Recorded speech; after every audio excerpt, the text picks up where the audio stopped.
Salut à tous, on se rejoint aujourd'hui pour un nouveau test vidéo. Donc le 11e test de ce mois-ci quand même, hein. Ça fait 11 tests qu'on vous propose. Donc c'est plutôt pas mal, hein. Dites-moi une chaîne qui arrive à en faire autant. Et à ce rythme-là, on est bien, on est bien. Donc aujourd'hui le Oukitel U13, un smartphone tout récent qui est sorti il n'y a pas longtemps. Donc il est déjà vendu. Donc dès qu'il y a eu le déballage, vous aussi, vous pouvez acheter nos téléphones de test. Dès qu'il y a eu le déballage, eh ben, un abonné m'a contacté et du coup il m'a fait le transfert, il a réservé, donc il est déjà vendu. Donc on va commencer directement. Donc c'est un smartphone qui vient de la boutique Gearbest qui coûte dans ce modèle foncé à 119 euros actuellement en vente flash. On va commencer directement par les caractéristiques. On a affaire à un écran 5,5 pouces en Full HD, un processeur 6753 octa-core cadencé à 1 Go 3. Niveau système, c'est Android 6.0. 3 Go de RAM, 64 Go de ROM. 64 Go de ROM, c'est rare, hein. C'est réservé vraiment aux téléphones qui sont une gamme de prix largement au-dessus. Donc là, Oukitel a vraiment fait le choix de mettre 64 Go avec une carte SD 32 Go. C'est bizarre. D'habitude, on peut mettre jusqu'à 258. Là, il y a marqué 32. Caméra arrière 8 mégas interpolée en 13 et à l'avant 13, non, à l'avant 8 interpolé en 13 et à l'arrière 13 interpolé en 16. Le Bluetooth 4.0, les sensors, Dual SIM, Nano plus micro SIM, on va voir ça tout à l'heure. 2G, 3G, 4G, toute bande sauf la 700. Donc utilisée spécialement par Free qui se développe à peine. Et pour la batterie, c'est une 3000 mAh. Voilà. Allez, on passe directement au design. Donc déjà, les dimensions du produit, 14,90 x 7,57 x 8, 0,81 mm d'épaisseur et un poids de 168 grammes. On est à l'écran, on va passer au design, on va déjà... Alors, à l'avant, on a quoi? Ben, on a une grande façade. Donc c'est pas un écran 2,5D, hein. Il n'a pas l'air... Si, je sais pas. Bon, en fait, maintenant, j'arrive même plus à les reconnaître. Donc, à l'avant, on a le haut-parleur de tête, le capteur de présence qui est quelque part par là, l'appareil photo frontal. On a une LED de notification. Oui, on en a une. Elle doit être, je sais pas, vers là, je crois qu'elle est. Elle est vers là. Après, on s'en fout de ça. Tac. En dessous, on a des boutons. On n'a pas de boutons en fait. On n'a pas de boutons. Ils sont sur l'écran, les boutons, on verra ça tout à l'heure. Dessous, on a le port de rechargement avec le micro. Ce côté, on a le port SIM, le tiroir SIM qu'on va ouvrir de suite. Et c'est pas le bon normalement que j'ai. Je sais pas si je vais arriver à l'ouvrir avec lui. J'arrive pas à l'ouvrir. Ah, je l'ai cassé. On va chercher le bon. Récupérer le modèle qui était fourni avec. Ça devrait mieux marcher. Voilà, il est un peu plus épais, un peu plus long. Donc, dedans, on a une nano SIM que vous avez vu en travers, ou une micro SIM, ou une carte SD. Dans une carte SD jusqu'à 32 Go, ce qui me paraît très peu, mais bon, c'est ce qui est annoncé, enfin ce qui est marqué sur Gearbest, donc je leur fais confiance. Allez, on continue le tour de propriétaire. Sur le côté, on a bouton power, bouton volume plus moins, donc c'est un smartphone qui est tout en métal, hein. Beau smartphone, tout en métal, avec deux bandes en plastique là qui laissent passer les ondes. L'appareil photo qui est un peu protubérant quand même, qui sort un peu, à l'instar des Samsung. Ça sort un peu, l'objectif sort. Le double flash LED et le capteur de empreinte digitale. Et voilà, donc je pense que j'ai fait le tour. Ah si, non, j'ai pas fini. Le port jack ici, et ici c'est un port IRC, donc c'est un port télécommande, ça fait télécommande universelle, donc j'ai essayé, et il marche plutôt bien, et ça va. Donc voilà. Donc, pour le design, je pense que j'ai tout dit. Oui, donc on passe directement à l'écran. Donc, niveau design, ça ressemble beaucoup au OnePlus 2. Et un design assez sympa, le téléphone est assez léger, une bonne prise en main, bien fini, beau smartphone. Le seul truc que je peux reprocher, c'est, écoutez, vous l'entendez? C'est la lentille. La lentille qui bouge à l'intérieur. Ça, c'est dommage. Maintenant, bon, on verra ça par la suite si ça pose vraiment problème. L'écran, c'est un écran en Full HD. Et un bel écran avec de belles couleurs. Normalement, la luminosité, elle est au maximum, voilà. Donc franchement, c'est un écran assez joli. Et j'ai pas à me plaindre là-dessus. Il est vraiment pas mal. On va changer, voir le fond d'écran. Il y avait un fond d'écran qui était assez sympa, qui mettait pas mal en valeur le téléphone. On va mettre lui pour tester. Ah, c'est l'écran de verrouillage. C'est sûr qu'en faisant ça, Bon, c'est pas grave.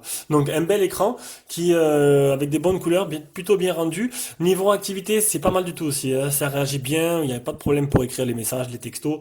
Il n'y aura pas de retard tactile là-dessus. Niveau protection d'écran, il y a un film sur l'écran. Donc vous le voyez, voilà, vous le voyez là, il y a un film sur l'écran. Donc c'est un film. On me l'a demandé, c'est pas un film en verre, hein. Il n'y a jamais de film en verre sur les téléphones. C'est toujours des films en plastique souple, tout simple.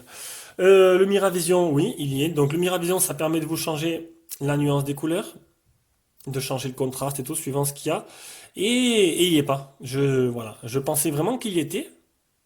Il n'y est pas. Donc c'est dommage. Donc vous pourrez pas. Et c'est très rare d'ailleurs. Vous pourrez pas changer. Donc voilà, il n'y a pas. Et on va faire l'appli Display Tester.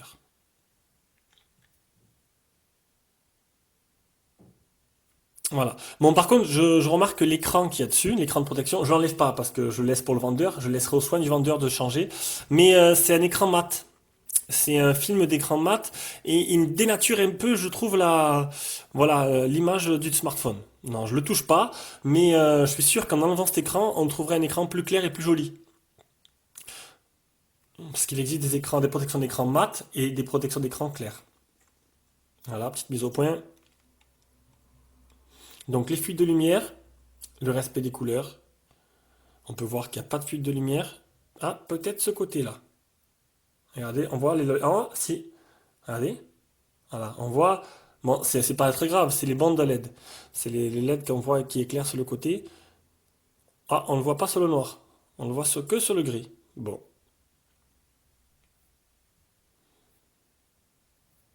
Donc c'est plutôt sympa. Donc vous avez vu, les boutons, ils sont sur l'écran. On peut les cacher. Hop. On va faire maintenant le multitouch.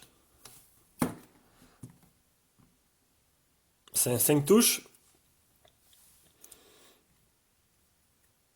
Si c'est sûr que si j'arrive pas à faire apparaître les boutons, on est mal. Ah voilà. Et les photos réelles. Vous avez vu, j'ai un peu changé l'angle. J'ai mis un trépied. Du coup, je trouve que l'angle est un peu plus sympa pour filmer.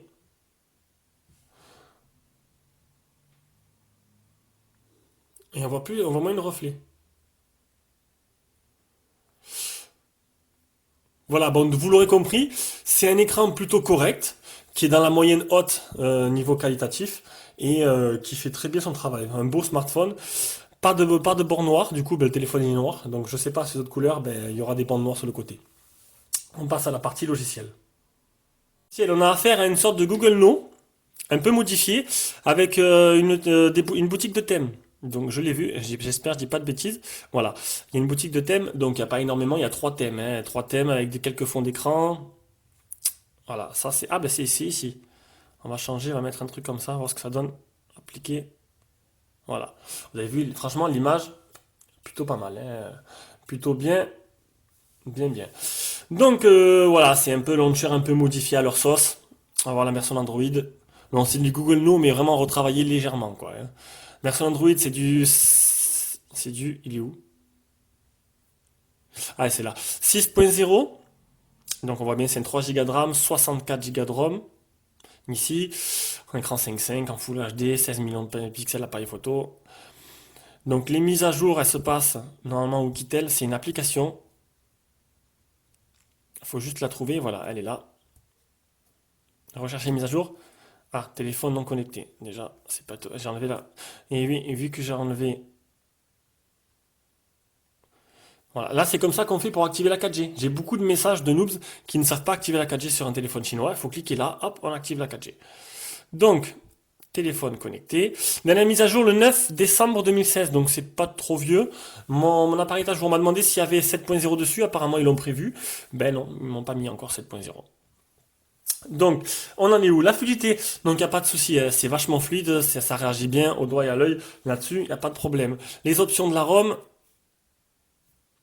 alors, on peut voir, on monte au début, le Hawk Note, donc c'est la solution entre médiathèques pour passer des fichiers d'un médiathèque à l'autre. Donc c'est plutôt limité. Gesture motion, donc ça marche avec le capteur de proximité. Ça vous permet de, voilà, vous tournez le téléphone, ça éteint. Vous mettez le téléphone à l'oreille, ça répond. Donc ça, vous faites trois points sur l'écran. Ça marche pas avec le capteur de proximité, du coup. Vous faites 3 points sur l'écran, hop, ça fait une capture d'écran. Donc ça a marché. Vous laissez appuyer, ça enregistre, etc., etc. Vous pouvez ajuster le volume comme ça. Voilà, tac, tac, tac. Ah, le double tap to lock, c'est bien ça. Non. Alors c'est là. Voilà. Donc le double tap pour déverrouiller. Tac. Avec le Ah oui, le capteur d'empreinte, on va voir de suite. Regardez. Voilà. Bon, c'est pas le plus rapide que j'ai eu. Mais bon. Ce qui est bien, c'est que ça permet de ne pas utiliser les boutons. Et même si vous n'utilisez pas le capteur d'empreinte, vous n'utilisez pas les boutons non plus. Allez, on continue. Parce qu'il y a pas mal de choses à montrer. Donc, on a montré ça.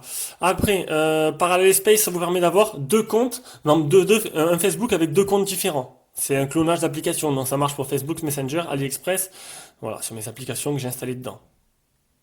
Pas toutes, hein, toutes ne sont pas compatibles. Après, le gesture unlock, pareil, double tech pour réveiller le téléphone, vous faites des gestures sur l'écran, écran éteint, ça vous réveille le téléphone, c'est plutôt sympa. L'empreinte digitale, on l'a vu, il marche très bien. Et le Smart Smatosensory, ça c'est avec le capteur de proximité, de tourner les photos comme ça, de tourner les sur le launcher, les pages d'une à l'autre, de prendre une caméra en passant devant, etc., etc. Vous verrez par vous-même. Pour moi, c'est inutile et pas pratique du tout. Bon, après, chacun, voilà, c'est pour se la péter. Ah ben tiens, du coup, je l'ai éteint. C'est Ah, Gay Geek qui m'a mentionné encore, je sais pas ce qu'il a, lui, franchement, il me prend la tête à chaque fois hein, à mentionner mon blog dans tous ces trucs, franchement, c'est pas cool. Allez, donc, partie logicielle, il nous manque l'OTG.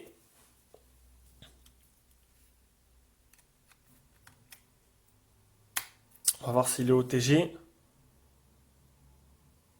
Ouais, il est bien OTG, donc ça, c'est plutôt sympa. Et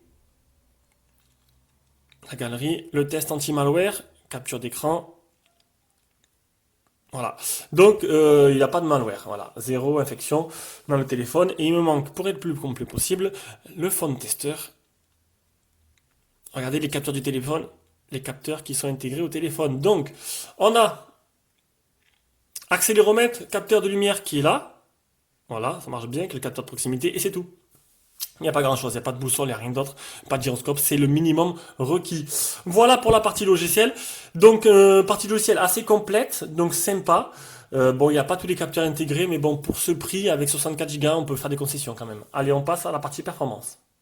Tout 40 080, ce qui est plutôt pas mal pour ce genre de processeur. Bon, d'habitude j'ai plutôt des 30K, des 35, 40 000 c'est plutôt sympa. 1093 Geekbench, 610 et 200 2439 Geekbench Gencore Multicore. Le Epic Citadel qu'on attend tous, de 27,6, qui est plutôt pas bien du tout. On va le voir de suite avec les jeux, et voir, je me suis encore fait avoir, voir ce que ça donne. Au moins le double tap il marche bien, hein. Allez, on commence par Rayman. Avant de commencer Rayman, je voulais parler des boutons, que je trouve le clic, regardez le jeu qu'ils ont. Donc voilà, bon après c'est pas peut-être pas un problème, mais je trouve qu'ils ont pas mal de jeux les boutons quand même. Allez, on passe directement à Rayman. Hop.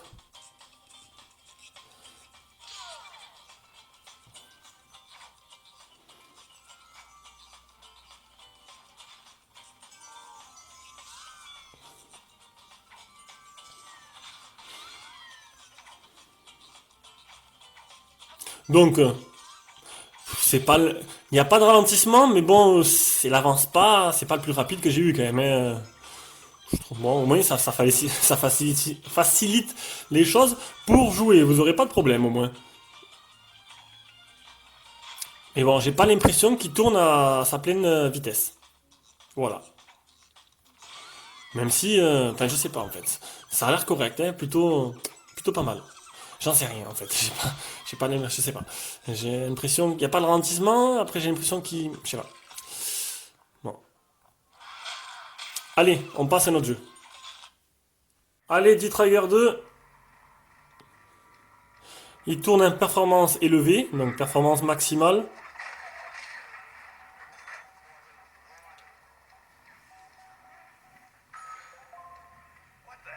Oula. Si je regarde l'écran et je regarde pas le téléphone, ça va pas le faire. Bon, ça a l'air de tourner correctement. Le tactile répond plutôt bien. Glad to see you here. Great.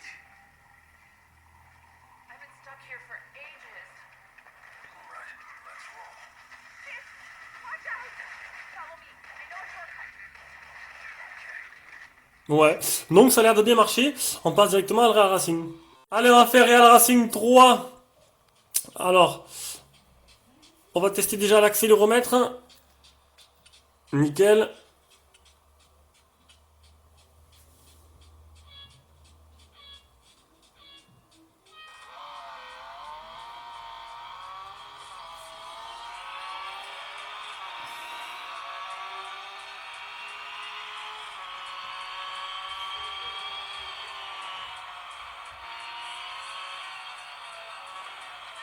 Et ça a l'air de plutôt pas mal marcher quand même, hein. Graphiquement, c'est correct. Il n'y a pas l'air d'avoir de gros ralentissements.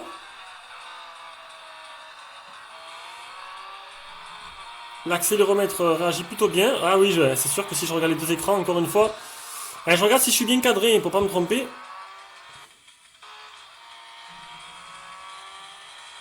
Et c'est vrai que dans cette position-là, j'ai plus de mal à jouer. J'ai surtout les épaules qui me font mal, qui commencent à chauffer. Bon, vous avez vu, ça marche très bien. Et ça, c'est plutôt pas mal. Allez, on passe à la suite. Appareil photo. Logiciel appareil photo. Voilà. Le logiciel appareil photo qui est plutôt simple, hein, comme d'habitude. Hop. Donc, on peut voir info, localisation GPS, beauté visage, exposition, effet de couleur, mode scène, balance des blancs pour étayer l'image. Et un petit sentiment. Appareil photo, capture vocale, détection de visage, glisser, sourire, détection, retardateur, capture continue, taille de l'image 16 mégapixels, et en vidéo, réduction du bruit, microphone, mode audio, qualité vidéo, on va mettre haute qualité pour faire la vidéo, parce que je l'ai pas fait encore, j'ai oublié. Donc, écoutez, on va le tester de suite. J'ai fait pas mal de photos déjà pour commencer. En extérieur, j'ai essayé un peu de prendre des photos d'y penser à l'extérieur, donc on va voir ça de suite. On commence par une photo de nuit complète. On peut voir que le flash se débrouille plutôt pas mal. En fait, il éclairait bien, mais voilà, il est un peu mal, peut-être mal calibré. On voit qu'il y a des zones sombres tout de ce côté-là. On va faire la vidéo maintenant. Ça me permettra de la caler directement en plein écran.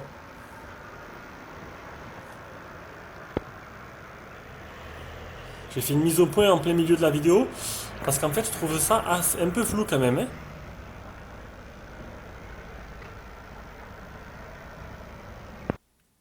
Voilà. On va refaire une mise au point. Tac. Donc photo de nuit, pareil. Donc là, c'est plutôt correct. Même si on voit que le flash, encore une fois, ce côté-là, c'est sombre. Le plan de travail. Une photo extérieure. Faut pas trop zoomer, hein. Des fleurs, tout simplement. Moi, au coiffeur. Voilà, j'ai fait des tests. J'ai pris, voilà. En zoomant, on peut voir que c'est pas très beau, c'est même moche, hein. Mais bon, au moins j'ai pris plusieurs vidéos, ça vous, dans plein de situations, ce qui vous permet de voir à peu près ce que ça donne. Et on peut voir que niveau photo, eh ben c'est vraiment pas exceptionnel. Ça, c'est les photos qui ont été prises lors du déballage. Un petit selfie. Et la dernière. Donc voilà. Donc, ah non, il y en a encore une. Il y en a encore une. Et celle-là pour finir. Donc on peut voir que, suivant la situation, le smartphone est plus ou moins compétent. Mais niveau photo, dans l'ensemble, c'est vraiment pas bon, hein. C'est pas exceptionnel. Là, honnêtement, pour le prix, on peut pas tout avoir. Il y a le matériel, mais niveau photo, c'est pas trop ça. GPS, en ce qui concerne le GPS, n'a pas de problème. C'est fixé 13 vues, 4 mètres, je l'ai utilisé, j'ai pas eu de soucis. Donc le GPS, il marche plutôt bien. On passe directement à la partie audio-vidéo. Audio-vidéo. On commence par la vidéo avec une petite vidéo en Full HD. Donc c'est, non, je crois que c'est bien que c'est du Full HD. Ouais, c'est du Full HD. Donc il y aura pas de son pour éviter les problèmes avec YouTube. Je mettrai le son après, après directement quand on passera à la partie sono. Donc c'est juste pour vous montrer un peu la qualité de l'écran, qui est pas mal du tout. Faudrait un peu des couleurs pour changer. On va avancer. Hop, on va essayer d'éviter le... C'est bien parce que j'ai réussi quand même à trouver comment éviter un peu les reflets. Un peu, hein.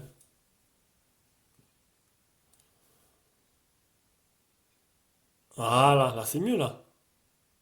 Hop, on avance. Bon, vous avez vu, c'est plutôt pas mal, hein. On arrive à avoir une qualité plutôt correcte sur un écran qui est pas mal non plus. Allez, on va directement écouter le son. Donc déjà, qualité des communications, c'est pas trop mal. Ça se défend plutôt bien. Donc là-dessus, ça va. On va écouter une musique libre et on va voir un peu ce que donne la partie son.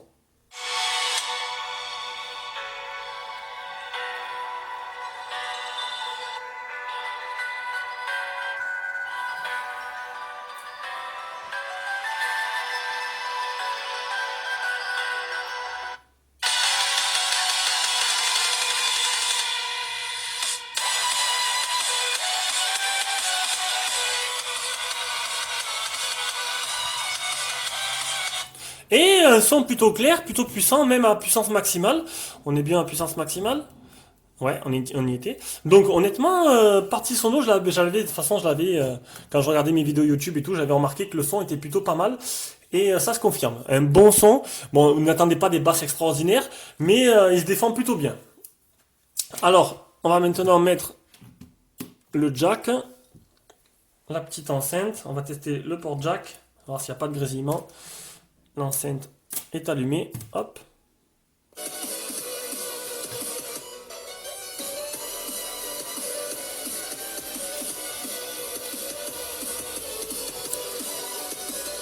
Bon, pas mal. Enfin, pas mal. Le but était juste de voir si le port jack a pas des défauts. Allez, on va maintenant écouter le Bluetooth. Bluetooth connecté à mon enceinte créative qui est derrière moi, branché sur la télé.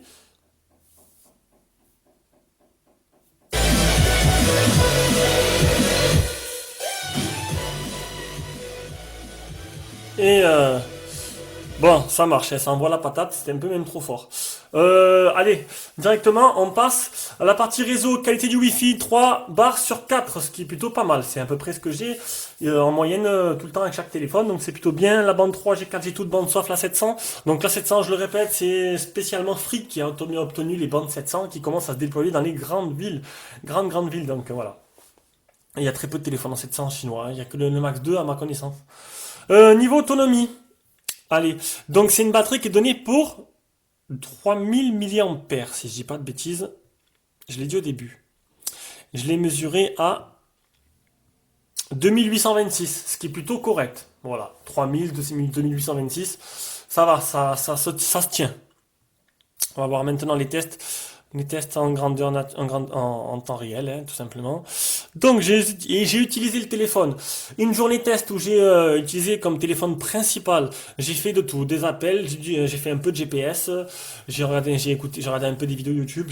Voilà, comme un téléphone, comme une journée normale, une journée type. Et il m'a tenu, attention, 77% en 14 heures. Donc c'est plutôt bien. Hop, on va l'approcher. Voilà, 77% en 14 heures. Donc j'ai fait 34 minutes d'appel, 2 heures l'écran allumé dans la journée. Sur 14 heures, 2 heures l'écran allumé. Chrome, Messenger, c'est tout ce que c'est ce que je disais en plus, en principalement. Voici un peu la courbe. On peut voir que, eh ben, on peut voir qu'il y a une petite chute quand même, hein. C'est bien. Là, je l'ai pas utilisé. D'un coup, bam, je l'ai pris. Donc, ça devait être la pause. Donc, il était dans le casier. Puis la pause, bam. Voilà. Pendant une demi-heure, j'ai utilisé. Là, c'est descendu d'un coup. Donc on peut voir qu'en utilisation, ça descend un peu vite. Ça fait vraiment des effets d'escalier, on peut voir directement. Les tests, à part ça, non, rechargement, 1070 mAh. Donc c'est pas une charge rapide, mais bon, c'est un peu plus rapide que d'habitude. On va dire en moyenne c'est 790, une charge normale. 1070, c'est de la charge, allez, un chouïa au-dessus, quoi. Voilà. Et on va continuer, on va faire le test. Il est où? Et je l'ai pas. Non, le PC Mark, oui, 4h50. Donc je l'ai fait 2 fois, sauf qu'à chaque fois il se mettait en mode économie d'énergie, ça apparaît, c'est un mode en fait qui avec un écran simple, où il y a juste 6 boutons, vraiment, il a un écran, c'est une économie d'énergie maximum. Et en fait, il se mettait tout seul en écran. Et quand je quittais, il me quittait, je pouvais pas retrouver mon benchmark. Donc du coup, 4h55 en PC Mark, c'est pas beaucoup, hein, c'est voilà. Mais bon, il vous tiendra la journée, vous avez vu, 77% en 14 heures, c'est plutôt pas mal. Donc, le test est terminé. Conclusion d'un smartphone. Un smartphone à 120 euros qui pêche en photographie, mais qui est correct dans la moyenne dans tout ce qui est écran, processeur. Pour le jeu, il est bon. C'est plutôt bien. C'est un peu le principal parce que c'est surtout pour des gens qui, pour des petits jeunes qui achètent ces téléphones-là généralement, ou des parents pour leurs enfants. Voilà. Donc tout est bon sauf la photo. Maintenant, à vous de voir si vous prenez beaucoup de photos. Il y a des photos qui sont correctes, il faut être dans de bonnes conditions et faut pas trembler, faut se reprendre à plusieurs fois pour prendre de bonnes photos. Voilà, le test est terminé. Et pour moi, ce sera, on est le combien? Le 23? Ah non, il y en aura un autre. Je ferai un autre test d'ici la fin du mois. Ce sera une tablette, la Honda V80 Plus. En attendant qu'il y ait un téléphone qui arrive, là, le téléphone qui arrive, c'est le Oukitel C5 Pro. En sachant que j'en ai repris deux autres. J'ai pris le HomeTom HT27 et le Oukitel U17 Max. Donc voilà. Et oui, on continue sur notre lancée. Allez, bisous à tous et à la prochaine vidéo.